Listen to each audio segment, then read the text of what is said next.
Yeah, yeah. Faith don't waver. We don't bend, don't break. Standing on the word no matter what it takes. Through the fire, through the storm, yeah, we still proclaim. It's that faith don't waver, lift his holy name. Yeah, I came from the struggle, seen the doubt of fear. But I found my foundation, now it's crystal clear. Built my life on the rock, not the sand below. When the wind start blowing, I don't even fold. Got a voice, got a mic, now I'm speaking truth. Trying to reach every heart, every soul, every youth. Not ashamed of the gospel, I'm letting it fly. If they question my faith, I'ma testify. This ain't hype, this life, yeah, it's deeper than trends. Not a moment, it's a movement that will never end. Every episode dropping, got the kingdom sound. Faith don't waver, yeah, we holding it down. Yeah, faith don't waver, we don't bend, don't break. Standing on the word no matter what it takes. Through the fire, through the storm, yeah, we still proclaim. It's that faith don't waver, lift his holy name, yeah, we. What's up, everybody? Welcome to the Faith Unwavered podcast, and I got a big question for you. Have you ever been in a season of waiting? You've prayed and you've sought after God and you feel like you're doing all the right things, but just nothing happens, and it feels like God is not speaking to you. If that's you, then you know exactly what I'm talking about. You know exactly how it feels. You start questioning everything. You start wondering, did I do something wrong? Am I going in the wrong direction? Did I miss it? Do I have some kind of sin in my life? God, have you just completely forgotten me? If you felt that, then today's episode is for you. I'm your host, Greg Garcia, and I want to tell you that even though you might feel empty, the waiting season is not empty. We want to talk about today the reality of the waiting period. We want you to remember back to a time where you prayed and you sought God and you fasted and you believed and you trusted that something was going to happen, and it didn't. And that period, just you felt lonely, doubt begins to creep in, maybe some fear, maybe some anxiety, maybe some, am I doing something wrong? Did I mess up? Did I make a bad choice? Did I turn left when I should have went right? A lot of times, what we have to remember is we have to navigate these seasons of waiting, and we have to do it from the right perspective. So if you're in a season of waiting right now, if you feel like you're in a place where you've been praying and you feel like maybe God isn't hearing you, maybe he's ignoring you, maybe he turned off his phone and put it on silent or something. I don't know how you might feel, but I know how I felt in those moments. I know how I felt when it didn't seem like God was working behind the scenes, like we hear so many people say. And so the first thing that I want to challenge you to do is you need to approach it from the right perspective, right? One of the things that we do when we're in a season of waiting, as those questions begin to pour in, as maybe even just a little bit of doubt begins to creep in, is we forget how to look at things. We need to look from things not from our perspective, but from God's perspective. And the truth about the waiting season is that in that season of waiting, often we really get exposed in terms of what we really believe and how much we really trust and believe God.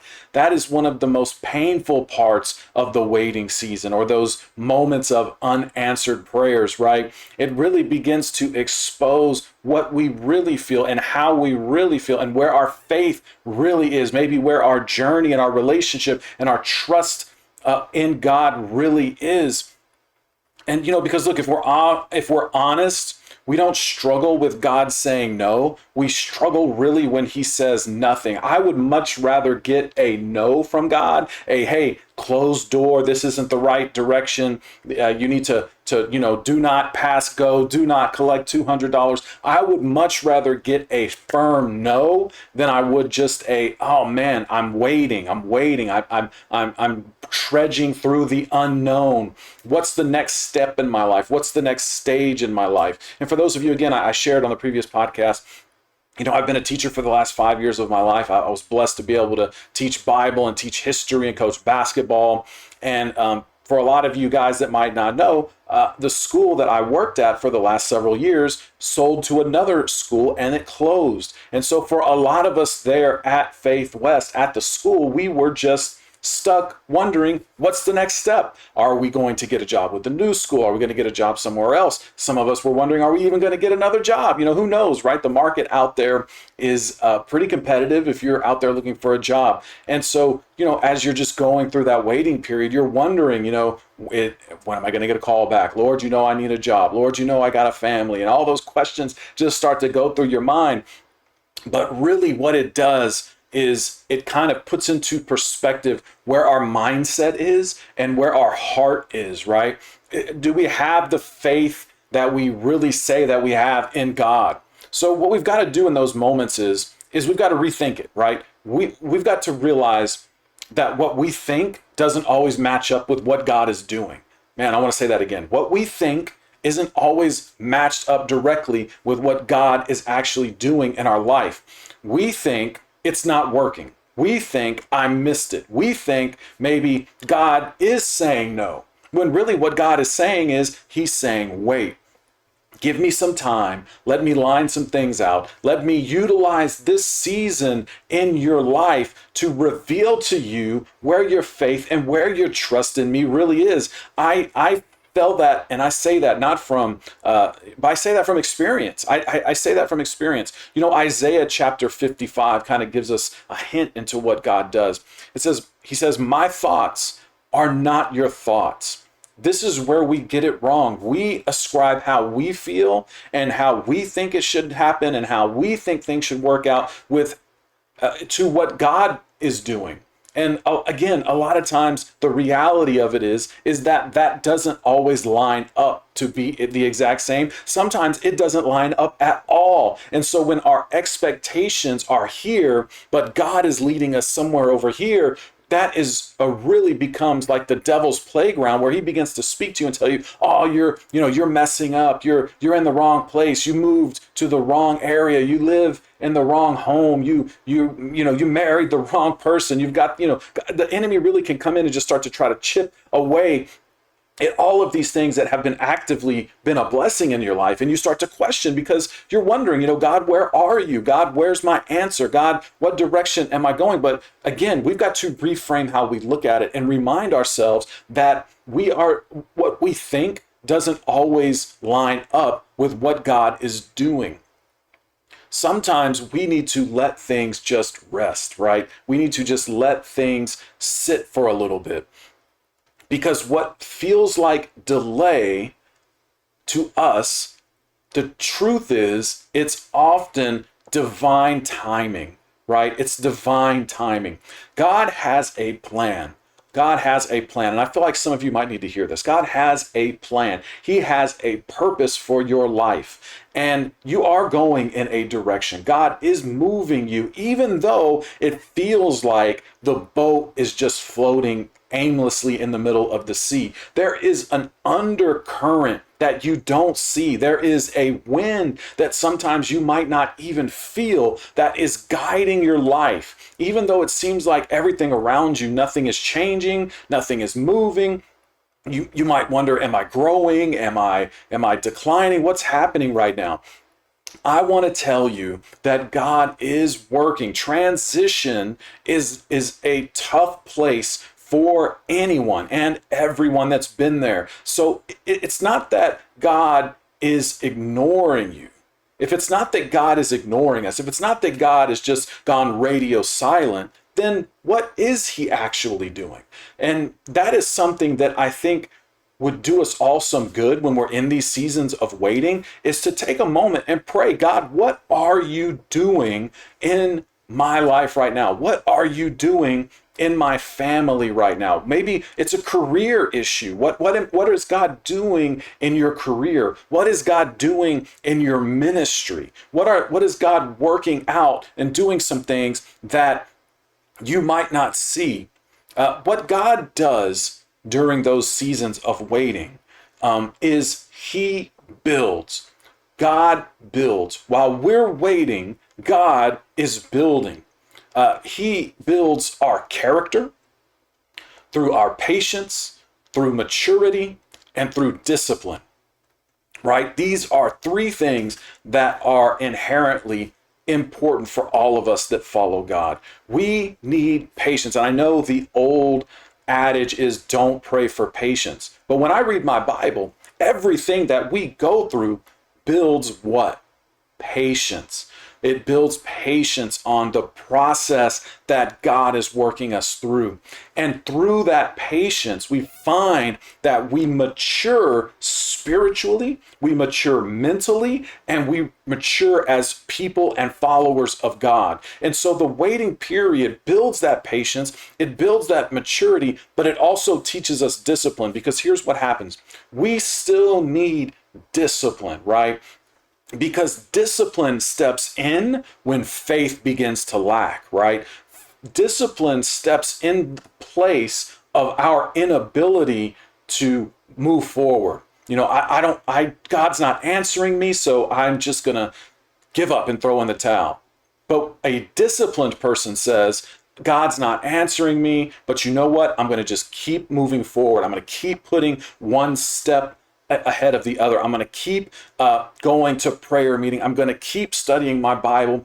I'm going to keep doing the best at the job that I'm at now. I'm going to keep doing the best in the ministry that I'm at now. I'm going to keep doing the best in the situation that God has me now. That's when discipline comes in and picks up a lot of the slack. So the version of you that receives the blessing, that is going to receive the answered prayer, is being built so that you are ready to receive it when God's divine timing begins to move into place. The next thing that he does is he prepares what you're praying for.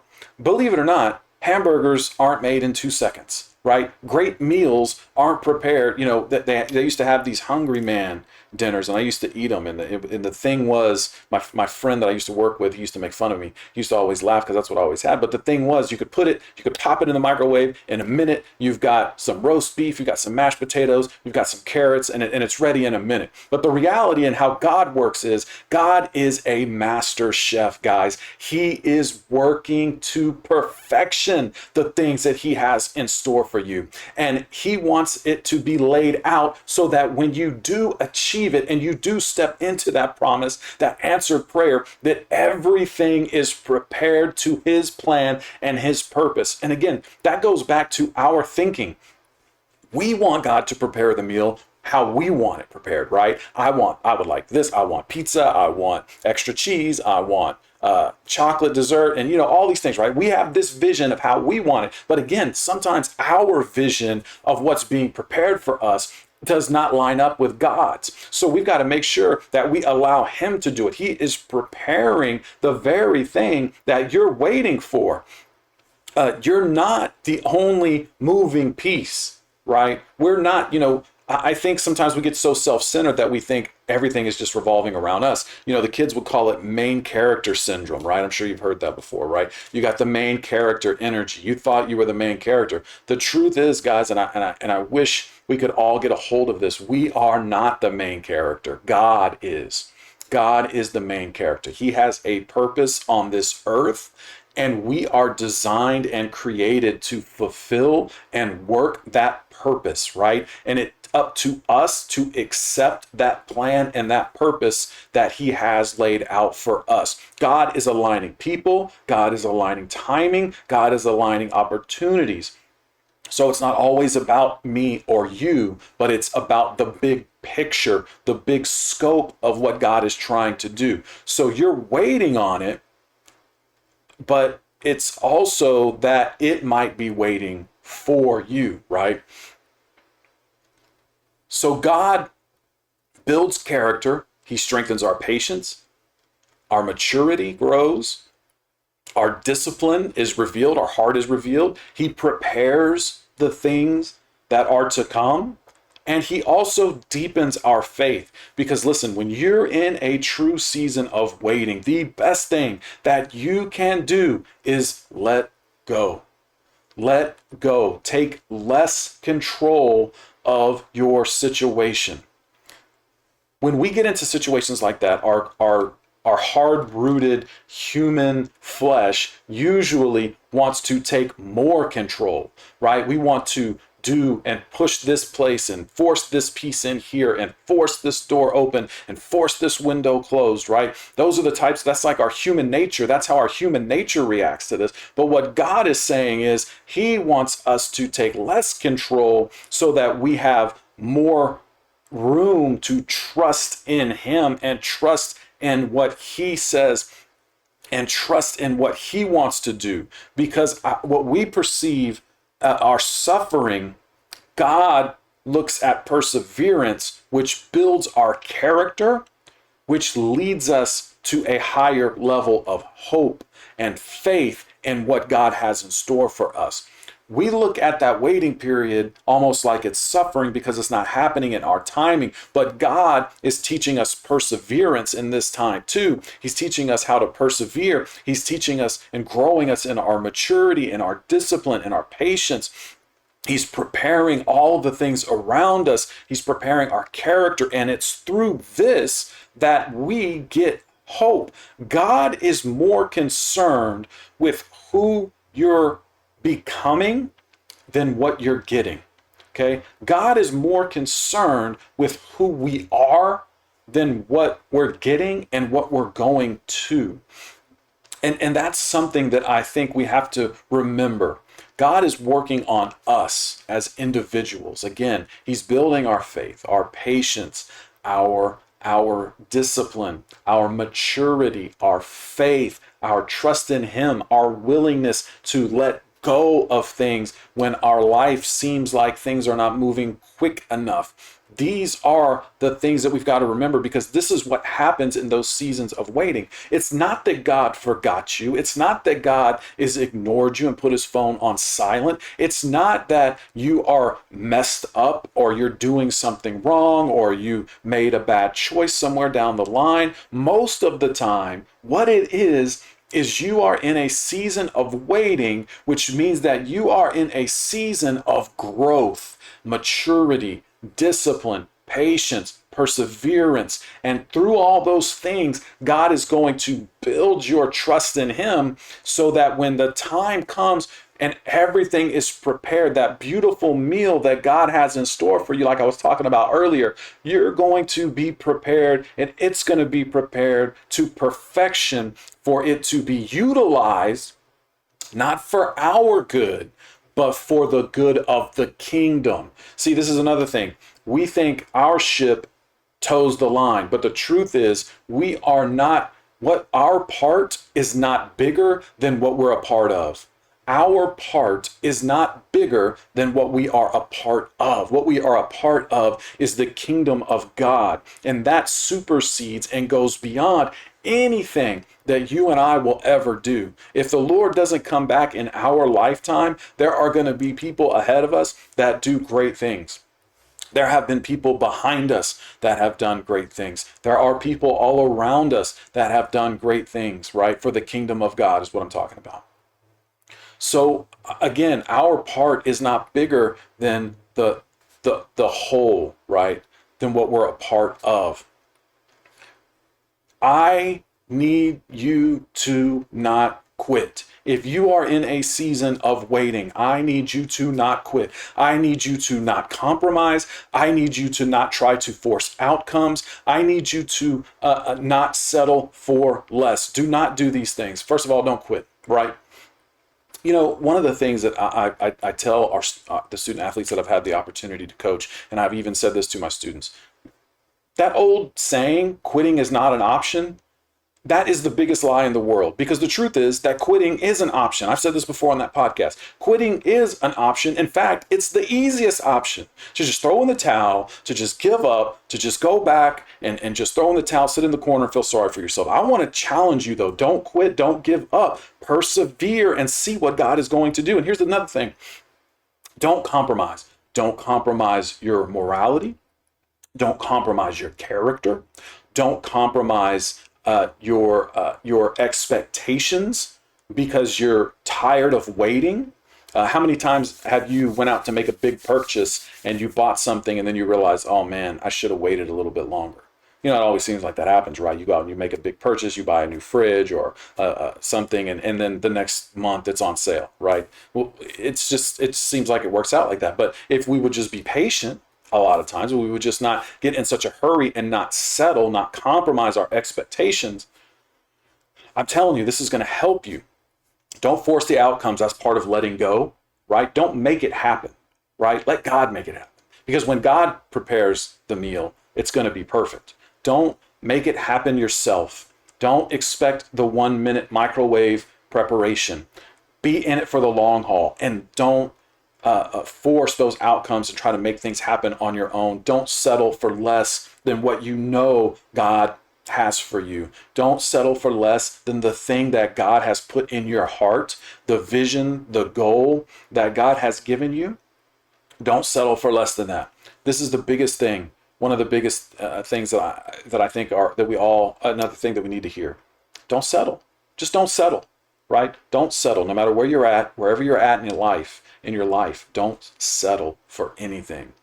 Don't get weary in well-doing, for in due season you shall reap what you've sown. We just got to wait it out. Some people don't miss God because he said no. They miss God because they gave up. It's not that we miss God because it wasn't in preparation or God's plan wasn't for it to happen. It's that we get so close to the finish line and we just throw in the towel. Do not quit. If you are in a season of waiting, you need to keep pushing through. Don't let a temporary season allow you to make a permanent mistake. The season of waiting can last a little while sometimes. I'm going to be honest with you. It can last, right? And if you've probably experienced it. But here's the thing. Don't let temporary seasons cause you to make permanent mistakes. So how do I wait? How do I wait, and how do I wait the right way? Well, the first thing that you want to do is you want to stay faithful in the small things.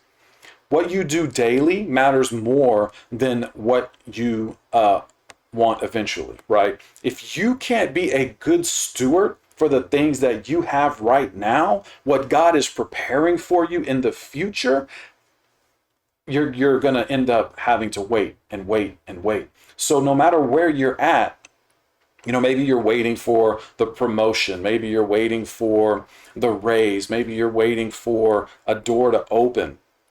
It's our responsibility to be good stewards of what God has put right in front of us. So are you being a good steward for what God has given you right now, even in this season of waiting?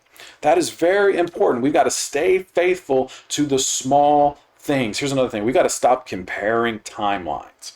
Okay? We got to stop looking at other people and saying, well, they got the promotion, they got the job, they got elevated, they got, the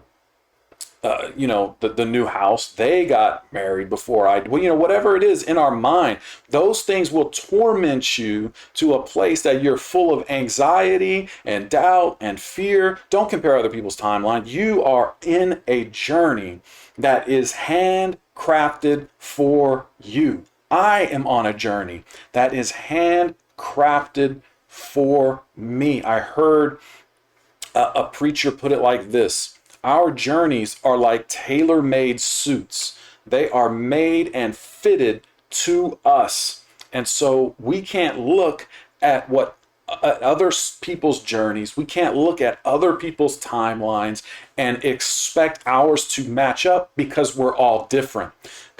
We all have different callings. God has different plan and different purpose for each one of us. So we can't be comparing to it. Comparison will only make you feel like you're behind when you're actually right on time. That's kind of like a hidden clue there. When we start comparing our journeys to other people and our where we're at and where they're at, or where we think they're at, we forget that we're not actually behind. The truth is, we might actually be right on time, but we've just got that enemy in our ear telling us something's wrong. God's not hearing you. You're doing something wrong. You should be doing this. You should be going here. No, stay the ship, stay the course, trust God, and see what happens. Trust what you can't see, right? Trust what you can't see. Now faith is the substance of things hoped for, the evidence of things not seen. That amazing scripture from Hebrews.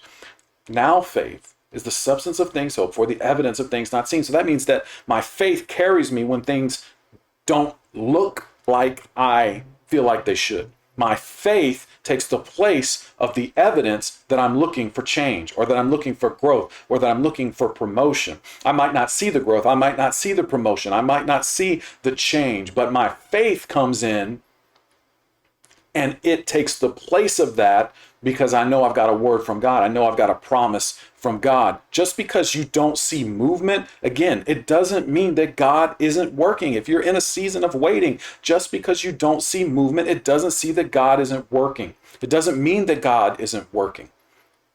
So here's what I want you to do right now. I want to ask you a few questions here. Where are you waiting right now? What are you tempted to give up on? And what if this season isn't punishment, but it's preparation? That's good right there.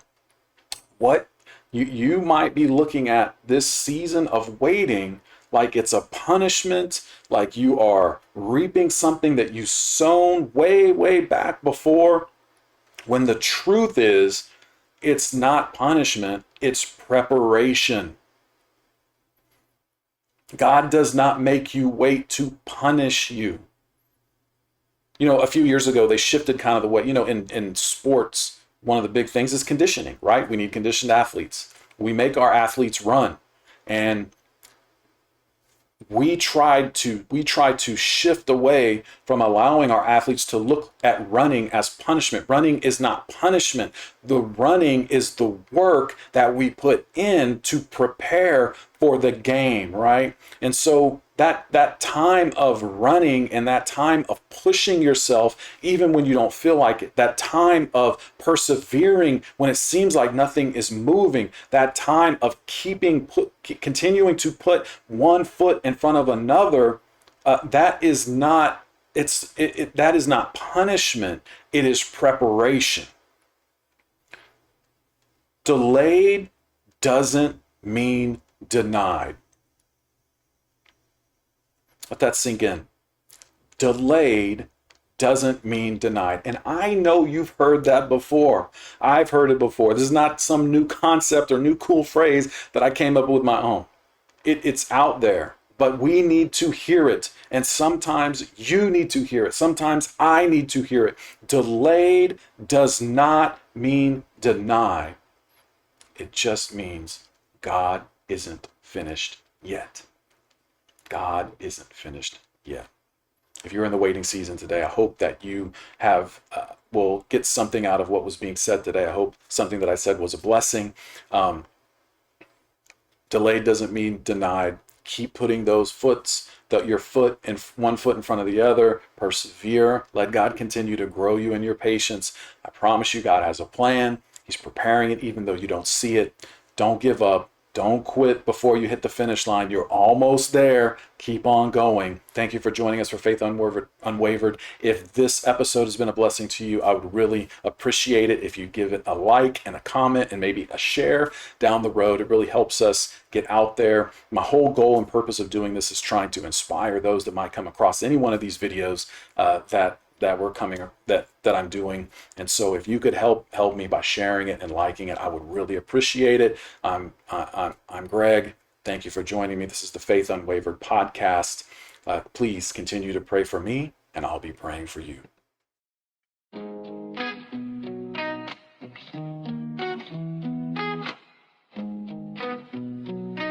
Yeah. Faith don't waver. We don't bend, don't break. Standing on the word no matter what it takes. Through the fire, through the storm, yeah, we still proclaim this, that faith don't waver. Lift his holy name. Yeah, I came from the struggle, seen the doubt of fear, but I found my foundation, now it's crystal clear. Built my life on the rock, not the sand below. When the wind start blowing, I don't even fold. Got a voice, got a mic, now I'm speaking truth. Trying to reach every heart, every soul, every youth. Not ashamed of the gospel, I'm letting it fly. If they question my faith, I'ma testify. This ain't hype, this life, yeah, it's deeper than trends. Not a moment, it's a movement that will never end. Every episode dropping, got the kingdom sound. Faith don't waver, yeah, we holding it down. Yeah, faith don't waver, we don't bend.